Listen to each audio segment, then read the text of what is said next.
Oats எக்க வச்சு இந்த மாரி ட்ரை பண்ணி குடுங்க. விரும்பி சாப்பிடுவாங்க.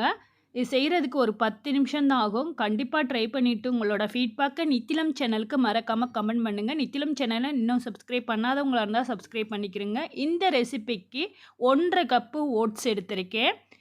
அடுத்து ஓட்ஸ் கூட காய்ச்சி ஆறுன பால் 1 டம்ளர் சேர்த்துக்கிறேன். 100 எம்எல் சேர்த்துட்டு மிக்ஸ் பண்ணிட்டு இந்த ஓட்ஸ் வந்துட்டு ஒரு 5 நிமிஷம் ஊறட்டும்.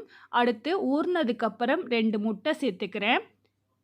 இந்த ரெசிபிக்கு 3 முட்டை தேவைப்பட்டது. அடுத்து தேவையான அளவு உப்பு சேர்த்துக்கிறேன். ஒரு மீடியம் சைஸு தக்காளி, ஒரு மீடியம் சைஸு பெரிய வெங்காயம், கொஞ்சமா கொத்தமல்லி இலைய கட் பண்ணி சேர்த்துக்கிறேன். ஒரு கேரட்ட துருகி சேர்த்துக்கிறேன். இதுக்குள்ள வேணும்னா எந்த வெஜிடபிள்ஸ்னாலும் உங்களுக்கு தேவையானத சேர்த்துக்கிறங்க. அடுத்து மேகி மசாலா சேர்த்துக்கிறேன். ஆப்ஷனல் தான். இருந்தா சேர்த்துக்கிறங்க. இல்லட்டன்னா 1/2 ஸ்பூன் சில்லி பவுடர் சேர்த்து நல்லா மிக்ஸ் பண்ணிக்கிறங்க. இது வந்து டைட்டா இருக்கிறதுனால திரும்பவும் ஒரு முட்டை இது கூட சேர்த்து மிக்ஸ் பண்ணிக்கிறேன். இந்த மாரி நல்லா ஈவனா நல்லா மிக்ஸ் பண்ணிக்கிறங்க. முட்டைய நல்லா அடிச்சு மிக்ஸ் பண்ணிக்கிறங்க. ஃபைனலா 1/4 ஸ்பூன் மஞ்சள் தூள் சேர்த்து மிக்ஸ் பண்ணிக்கிறங்க. அடுத்து ஃப்ரை பேன்ல கொஞ்சமா ஆயில் சேர்த்துருக்கேன். சப்போஸ் உங்கள்ட்ட இந்த மாரி கடாய் இல்லட்டின்னா தோசை கல்லுல கூட ஊத்தி எடுத்துக்கலாம்.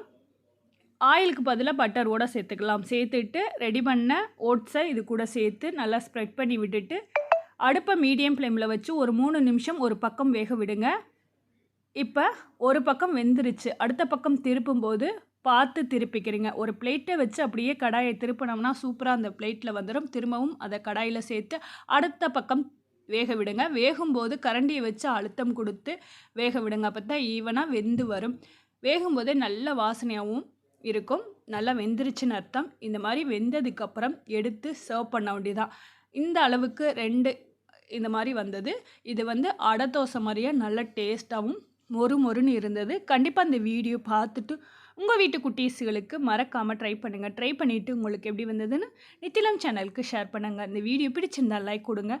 தேங்க்யூ ஃபார் வாட்சிங்.